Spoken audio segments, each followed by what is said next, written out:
City of Stevens Point Historic Preservation Design Review Commission meeting, recorded January 27, 2025.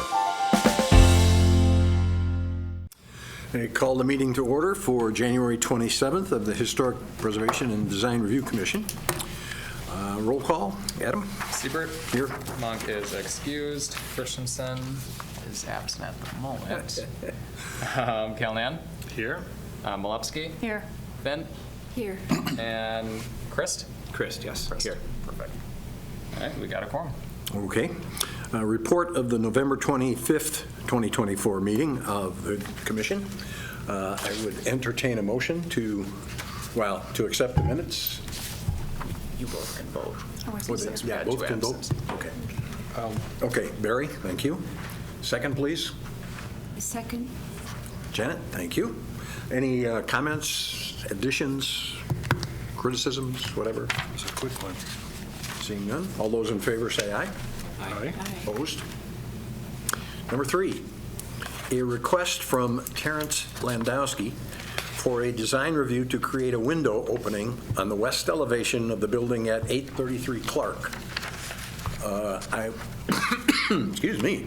I would entertain a motion to accept the proposal. I can give a quick background. Okay, go ahead. First, before we. So, just for context, before we kind of get into the details here. So the building in question, 833 Clark Street, that's that last block right before the river along Clark Street. So you have Water Street down here, you have Clark Street down here, kind of adjacent or so to where Big Garlic used to be located at their original location. So I'll just put the full disclaimer out here. As you can tell in the packet, the window has already been installed. That's obviously not a great procedure in terms of process for getting approvals. Ultimately, this is a project that better aligns, in my opinion, with what the overall character and nature of this building will be. This type of the scope of improvement. That doesn't negate the fact that ultimately this was a work without permit. I've been working with the property owner behind the scenes through the code enforcement process. And I think that's a separate conversation that we as a commission can and frankly ought to have in the months ahead as it relates to work being done without historic approval, because at least in the last year and a half, there's been an increase in that for a variety of different reasons. Is it the need for us to beef up our enforcement mechanism? Is it doing better educational, more outreach initiatives with folks? Just expect to. I don't want to negate that fact as it relates to this request, but truth be told, that I'd like at least at some point later on to have a conversation about the enforcement side of things. So request is to reopen a filled-in, bricked-in window. So you can see the image on the left-hand side of the screen. It's maybe hard to see on the screen. It might be better to see in the packet. You can see where the sign was affixed on the building. There used to be a window opening. This would be the far northwest corner of the building along the west-facing wall. So the applicant is proposing to create this new window opening. What I will say is that this new window opening matches the same size. You're not enlarging it or shrinking it in size. And as you can see, most of the characteristics of the building, of the window, the architectural features that are provided with this window are met. Just the one comment I'll make, and this is a condition, I think the first condition, you can see there's kind of this red, kind of lavender trim along the windows on the second level that's missing on the second floor windows, that's missing on this new window. So the one condition that I have in here, you might be able to see on the next. Oh, yeah. Here we go. Okay. So my one ask is that as a condition of approval for this design review is that the applicant installs that same window trim as what exists on the second floor, just to maintain consistency. Other than that, ultimately I really do appreciate that The applicant is looking, again, to try to circumvent and address a wrong that existed some years and decades ago of filling in a window. So my recommendation is to approve, and I would be happy to take any questions. I think you did a great job. Do you know, it looks, when I looked closer online on it for the material that you sent, looks like he actually found brick. I wonder if he found old brick, because the trim looks just like the above and below trim there, or if we just imitated it.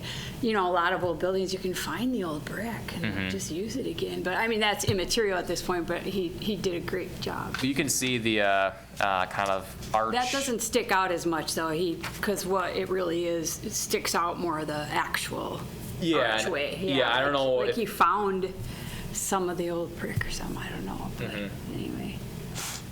No, it's definitely. If they fabricated it, they did a great job. Yeah, whoever did the work, I mean, Yeah.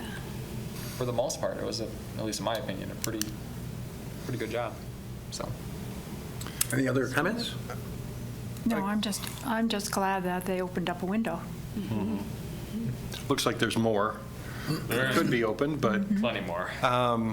is the and you would get the feedback from them directly, is it they find it onerous to come to the board, or is it just, is that a reason that some of this has been increasing and work being done before approvals? I mean, for this case specifically, it was just that they didn't know. Okay.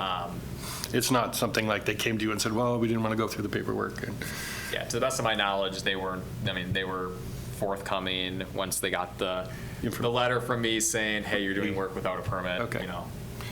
which happens. Yeah. Okay. Okay, I would entertain a motion to accept. Barry?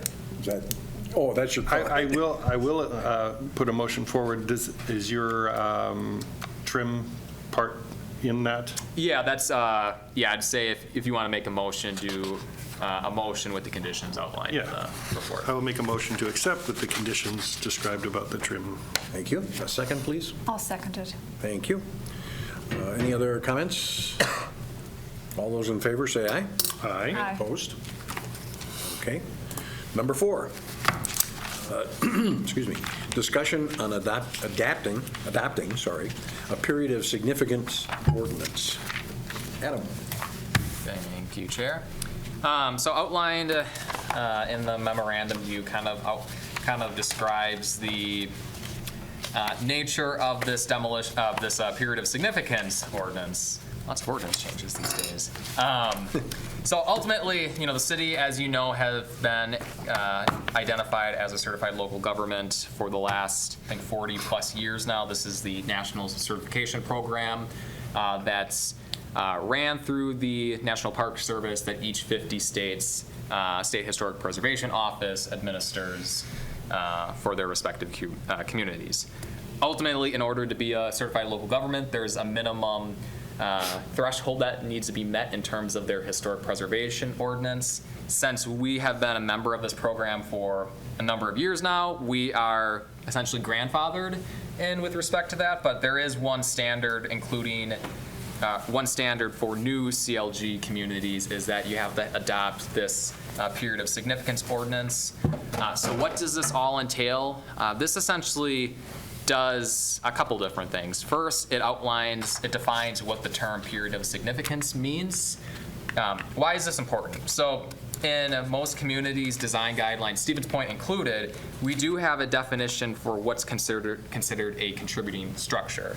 So in our design guidelines, it's a contributing structure is, quote, a structure determined to have been constructed during the period of significance of the historic district and that possesses historic integrity. Ultimately, we don't define what the term period of significance is, so that leaves a lot of interpretation on my end as staff and you all as a commission as to if the building is considered contributing or not. So included in the initial resolution before you is a definition for the term period of significance. This is proposed as saying, quote, is the duration of time between the beginning and end years of important events, activities, persons, architectural style, or other attained characteristics for a locally designated historic district. That's kind of the first prong that needs to be met for a period of significance ordinance. The second being is to specifically outline what the period of significance is for each historic district that the community has. So as proposed, the period of significance for the Mathias-Mitchell Public Square Historic District would be 1864 to 1931, and then for the Clark Street Historic District would be 1855 to 1965. These timelines are identical to that of the counterpart National Historic District that's on the National Register. I didn't pick a random timeline and see what sticks. This is, really meant to achieve consistency with what's on the National Register.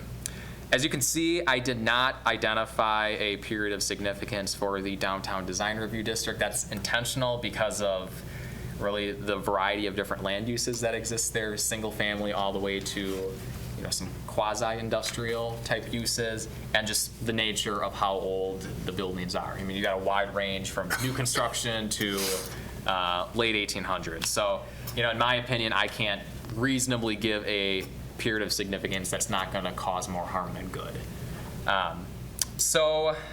Ultimately, this is something that what's at least included in the resolution is something that I believe we should include to kind of close some gaps that we have already in place, plus outline, as you can see on the bottom of the screen, for new districts that this is required of you folks as a commission to designate what that period of significance is.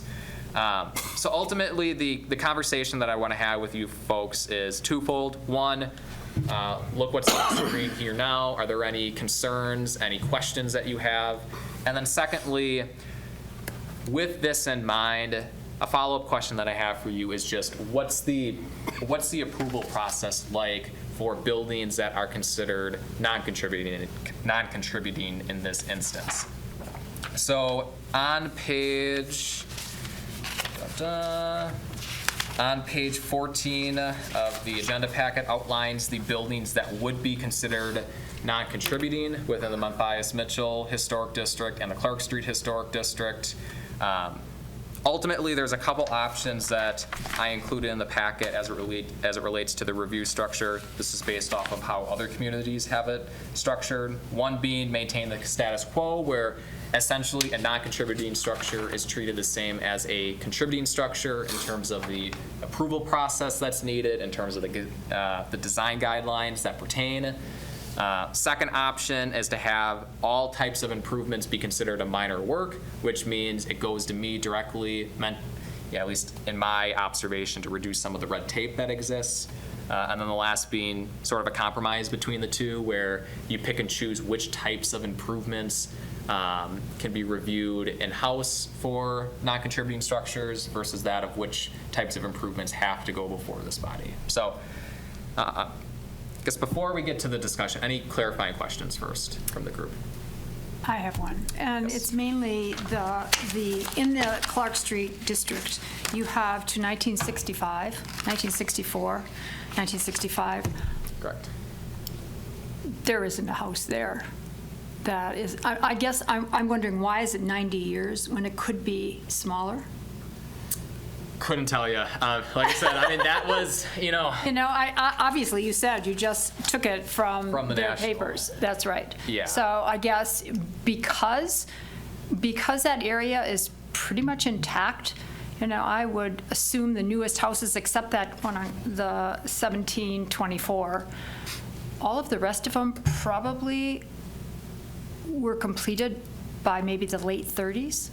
I'm kind of assuming. No, that's not right. Mine's 41. Mine is 41. Might be something bigger than that, I would suspect. Some later than that? Earlier. Oh, I'm saying that's the far, right. That's Far end. That's the far Okay. end.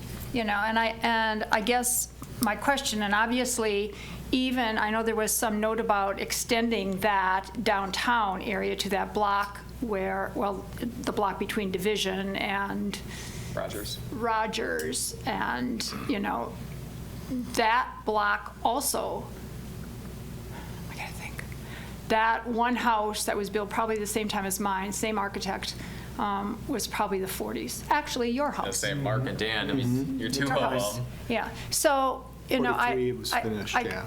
Right, I guess that, what year was yours built? Mine was finished in 43. Okay, so his is a little newer. More updates. But anyway, When were you finished? it seems to me that if you're trying to define a period, you could easily knock off 10 years if you wanted to do that. Knock But- off 20 years at the very beginning, at the very end of it, you know, the far end, the newest houses. And Carol, I hear what you're saying, but there must have been a reason why the national chose that date. There must have been some, Logic. some logic Maybe there behind it. were nice, modern, 1950s, modern houses. It could be the era of the architectural style that exists for some of the buildings. You know, as you know, certain eras have a specific timeline associated with that. So Right. whatever the latest one is, they just chose whatever the last year is of that era. Probably That would be my the hypothesis, but- 1950s Yeah. bills, Yeah. right.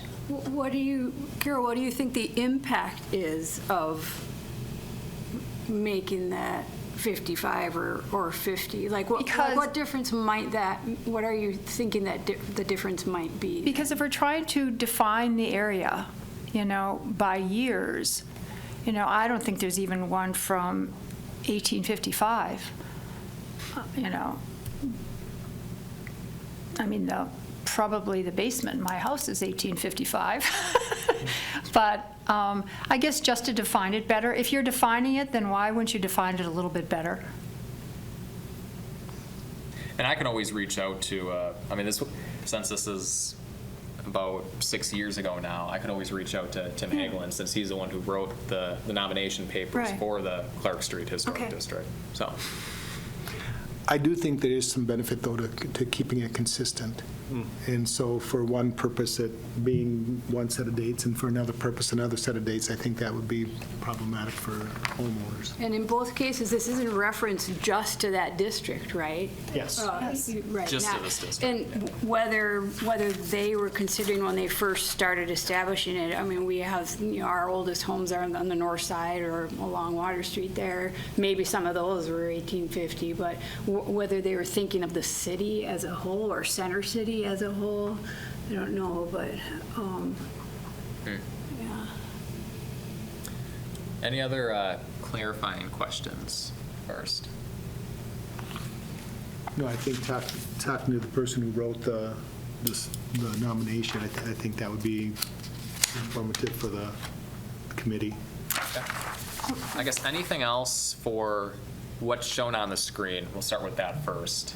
So defining what period of significance is, the term period of significance. You know, we touched a little bit on the timelines for the two historic districts, and then the one insertion for creating a new historic district. Any worries that folks on the commission have with that? No, I guess it comes down to, again, the square is 1931. Why is that particular, or isn't it? Same answer as before. Yep. Just to clarify, all these buildings are outside that time frame, is that? Yes, yeah, so all of those, yeah.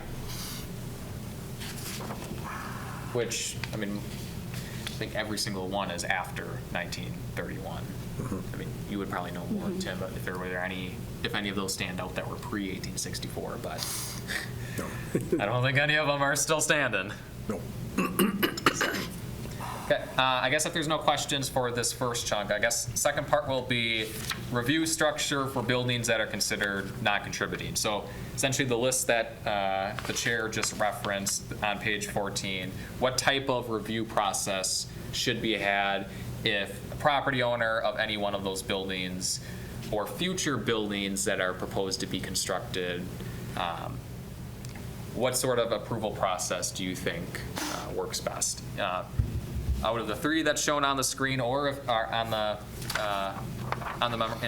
in the memorandum, or if there's a whole new idea altogether. Out of curiosity, when you were looking at other communities, did there seem to be a pattern, one that'd be more common than the others? I'd say the first and the third. A good number. It was kind of equally split. A good number of them just treated a contributing structure and not contributing as the same. Some did try to parse through certain types of improvements, like, okay, if you want to add new paint on a not contributing building, that doesn't have to go before this commission, even if it's not even if it's not on the approved color palette, let's just say. Right? I think, my observation was some of the more intense types of projects, like your additions, your new constructions, new windows, new roofs, things like that. Those were items that were still brought before their commission. However, smaller, lesser projects, quote unquote, they made it be a minor work, whereas a contributing structure, it would still have to go before this body or the Historic Preservation Commission. I guess I have a question. Certainly, if you're saying that they don't have to have the required colors, if it's a non-contributing building, it might be sticking out anyway. But if you decide that they don't have to pick the colors that everybody else does, it's going to stick out a little bit more. And I guess my question here is, how come Geppetto's is on there for non-contributing? Because they fell outside of the timeline, the 1864 to 1931. That building is newer than that? Oh, the floor inside doesn't look that way. It's tile. It was a bowling alley, I think. Huh. I think that's what Bonnie said initially. That tile is original as you walk in. Interesting. And if you've seen the back of it. Huh. Any other? No. My inclination would probably to have it consider the work minor, can be approved by staff, and then if they, with the same appeal process in place, where if they disagree with the staff decision, then they'd have the opportunity to take it to the committee as a whole and ultimately to council, but yeah. So are you? Just to clarify, so you're thinking all improvements would be a minor work? Okay. So a complete redo of the facade would be a minor work? That the staff, I guess I have confidence in the staff. I mean, the one reason why I didn't, personally, I'm not too keen on that option of the three is more for new construction, right? Ultimately, if something gets built on the Shopko block, if we have this phrased in our design guidelines, that would mean that any new construction would have to go just to me. And I think for that type of project, it should go before you folks as a body. Okay, because I was thinking the same way Mark was. When I first read these, before I got to your comment on the bottom, I was going, oh, 2, great. We'll let Adam do the work. And then I saw, then your suggestion of 1 or 3, and now with your explanation of it too. It seems like if we do a compromise, that might be a lot of work to then strategically amend. I don't know. We do that as a commission, and to just maintain the status quo involves. And I can see that new construction should go Right. through a more thorough process, but if it's just paint color or, if it's renovation, it's just refreshing what exists, I think that could be left to staff. Other thoughts? So you're saying number 3? Sure. Basically, yeah.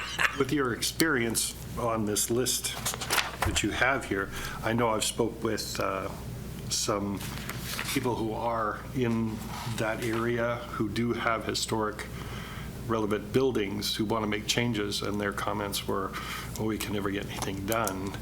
So if a building next door, regardless of whether it's one of these non-contributing, puts out a sign, I mean, okay, it's a bad example because there's regulations on signs, but does a crazy color or can go ahead and change their windows or can do this, is that going to create any issues with your feeling? Does that create issues with the people that are stuck being registered as the historic buildings, contributing buildings? Potentially. So ultimately, if we go that route, we pick certain types of improvements and have that be a minor work instead of a major work. There'd still be the review process that I have internally. And if I believe that the project proposal submitted by the owner does not adhere to your design guidelines, I still can kick it back to this commission for say so. Ultimately, it's the onus of, is the property owner interested in refining the project proposal to meet your guidelines, or would they rather just go before you to seek that waiver? So. Okay. Then I kind of lean towards what you were saying, the combined. Number 3, you mean? Yeah. Do you want a motion to that? If they're, I'm sorry, go ahead. No, I was just going to say, we don't need a motion. Ultimately, this is more just direction for me. So. Okay. So I'm kind of on board if it's a non-contributing building, kind of just let it be whatever the normal rules are. If they're not contributing, they're not contributing to the district. I think there's lots of houses that are adjacent to a historical district, and you don't see any houses that are crazy out of line with everything without having all the extra rules. Most people on most days are just putting in normal colors and doing normal things, and it matches the neighborhood, and we don't really have any problems. I think just, if they're not contributing, just leave them alone, and if they decided that they want to do something crazy, and, we can talk, most people I don't think are doing anything crazy. I think they're just trying something different with the different times, and with a new building, the way I feel about new buildings is they're going to look new, and if you make them look old when they're new, I think that can be just as much of an eyesore as just trying something new. The reason these neighborhoods become eclectic, is because the new design. If anyone, you know what a house looks like from the 50s, the 60s, 70s, because they did change their designs and everything else. And if you make it look just old for the sake of making it look old, sometimes I think it. But the State Historical Society, when they give their recommendations on all that, they tell you not to try to make it look old. You want something that'll complement, but not compete. And, sure. And so they actually advise against trying to make it look like an original building. Oh, okay. sometimes they get out of whack, like those ones on the north side. That's just totally out of whack with the neighborhood. You got to have a balance in there somewhere. North side yard? North side yard? The apartments, you mean? Those the duplexes or The north apartments or side whatever yard they are. apartments? Yeah. Not on Buckout. No, not the they're on- apartments. You're talking about the houses. The houses, yeah, they're duplexes or something. Yeah. Alexis, yeah. They're very modern, stuck in the middle of Okay, I see. Where the grant school was. Yeah. Yeah, Okay. yes. Yeah. Okay. Okay, so I guess unless there's any other comments, really, this is just a discussion only item. I think I have enough feedback on my end. So next time we meet, I think we'll just spend some time going over each of the types of improvements that are considered a major work right now and see which ones do you feel comfortable becoming a minor work for non-contributing structures. So. Okay. All right. Number 5, discussion only. Implementation of the Stevens Point Historic Preservation Plan. All right. I'm going to pull up the packet. So the reason why I want to have this conversation is we spent a lot of time creating this planning document, and I don't want it to, I don't think it does any of us justice if we just forget about it and let it sit on a shelf.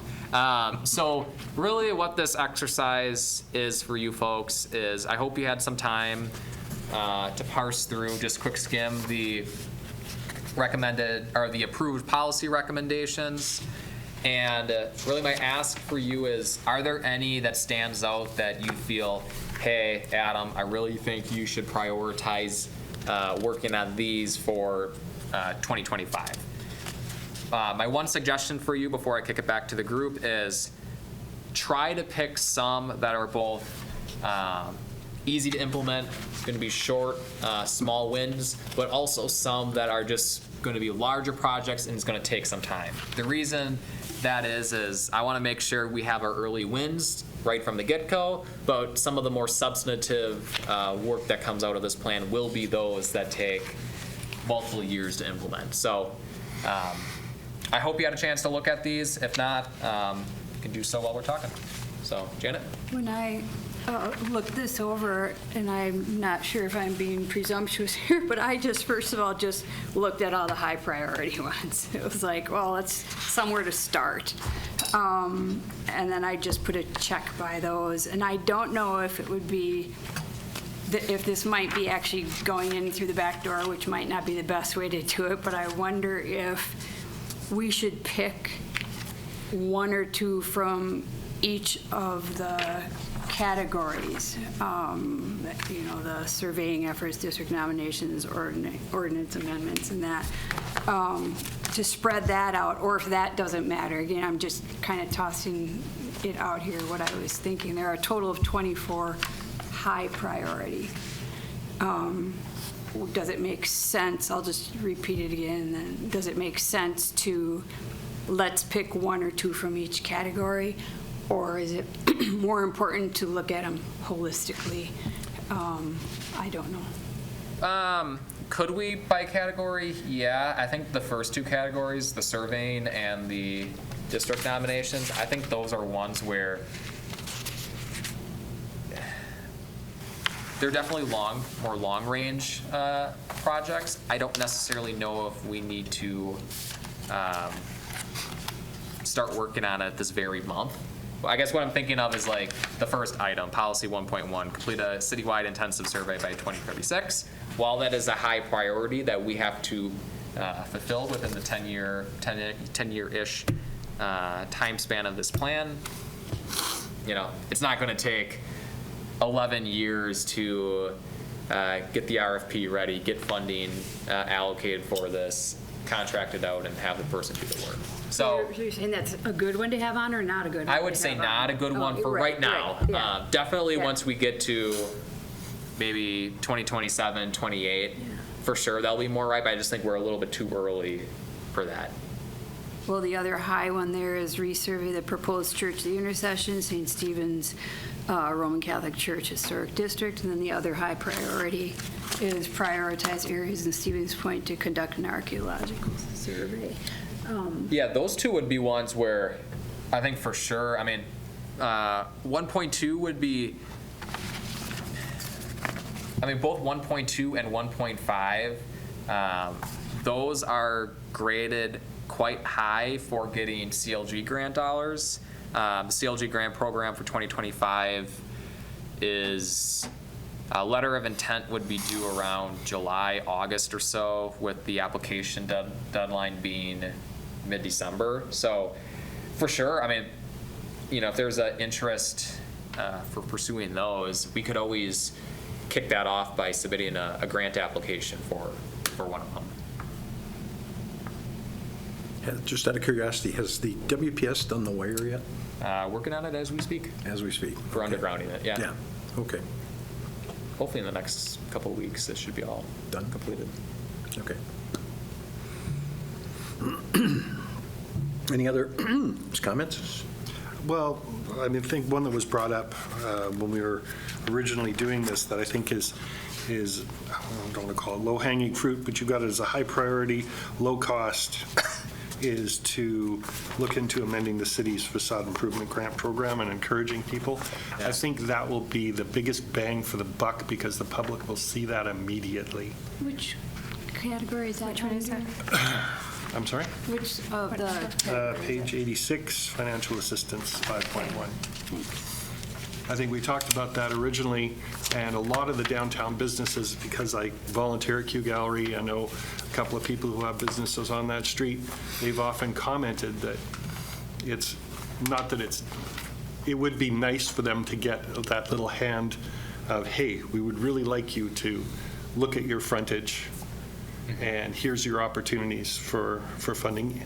And even letting them know that we're there for them as a resource, that part of it. One comment that I got back was they've got a frontage that leaks consistently. They have never opened it up because they can't tear some of the material away. They're afraid to do that, or the owner is afraid to do that. But it leaks. Water comes in, it freezes. So there's probably no insulation, and it has caused damage in the store. So they would like to fix that.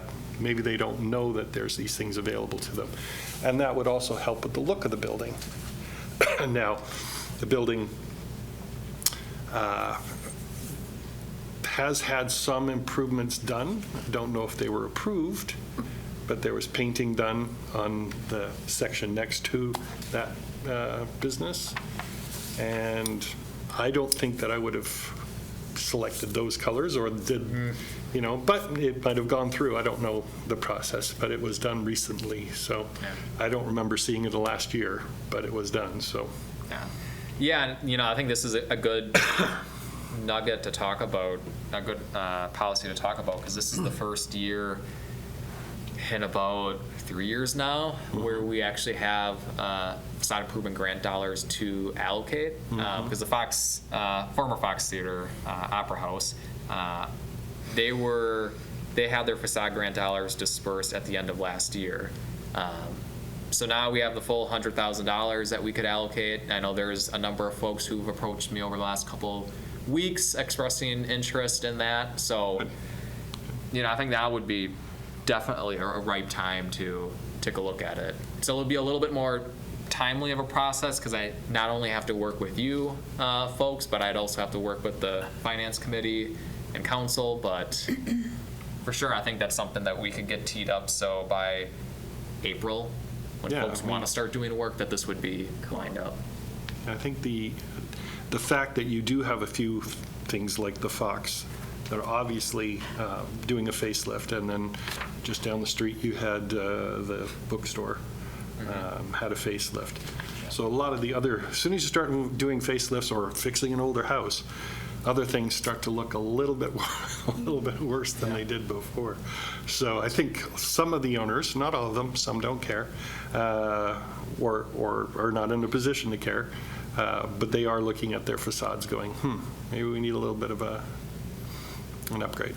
So and I'm speaking mostly on Main Street and the square. Any other? Has the council been approached about 5.3, setting up some sort of fund? I've talked about it to, I think, a few others in working on this plan, but nothing since the adoption of this plan has been brought before them. And I think that's definitely something we could work on. Mm-hmm. That probably has a more long-term effect than 5.1. For sure, yeah. Not knowing what the future of the facade of the facade improvement grant program is after TID 6 expires, for sure. So, okay. I think it would be really a good idea if, and we've talked about this over time, that we impose these restrictions on the buildings downtown, and obviously people own them, and they've in many cases chosen to buy them, and they know it's in a historic district because it's been there for a long time. But they do have extra expense because of the restrictions, and it would be good if there were some monies for incentive. Awesome. Any other, Janet? Well, the first order of business of the meeting was about property owner that put a window in before asking if you could put a window in. So somebody brought up, we need more education. So I wonder if under the education advocacy, the 8.2 develop an education handbook for property owners. Now, 8.1 is with realtors and new homeowners, but I think it's current owners of property too that need to know. That seems to me like it's kind of a big Part of that. complex thing to do, though, to create, but it seems some kind of education piece is necessary. The Business Improvement District, the downtown manager is actually in the process of creating that for all the new property owners. That'll have a handbook of different resources and things that you need to take into consideration, and the collaboration with the historic preservation is going to be part of that. So they will be as part of that, and she's just about finished with that. Yeah, I actually reviewed it with her Yeah. a couple weeks ago. So that's going to be, I think, helpful for a lot of the new property owners, so they know, if they have an issue with this, who's the person, who do they talk to, what type of things, what kind of resources are there, and so I think that'll help address that. Great. 4.5, how many, I guess just out of curiosity, because I don't know, how many second floors are not being used? Like a lot of them? Some of them? 4.5. There's, I'd say about a good handful plus that I know off the top of my head. Like one would be, because I was in there, I think when I was closing out one of my first few facade grants was the chiropractic building on the corner of this would be Strong's and Main, the southeast corner. There's a lot of room up there. The tricky part is, as Mark knows quite well, is building code compliance with that of reoccupying that space for residential use. So, I think part of this will be for sure identified, because I'm sure there's locations, second floors that are not occupied that I don't know of. Once this complete list is identified, then the next step would be is kind of on a case-by-case basis, see what can be done with them. Again, that's also been a topic of discussion with the Business Improvement District Board, and it's one of the efforts that are taking place in a lot of communities to help support. It's a great way to increase density and increase housing stock. Right, I was going to say. And it's a desirable thing, so there'll be efforts to try to help assist in that process. Any others? This is a good, some good marching orders for me. Good I'll start. give you a marching orders. Marching orders. Looks like we have. Finally give you something to do. I know. Yeah, it's about time, don't you my think? thumbs all day. Of course, at least he was on time. Oh, my son called. Yes. All right, if nothing else, I think we are adjourned. 5:42. A video of this meeting is available for viewing on the city's website, stevenspoint.com/videos.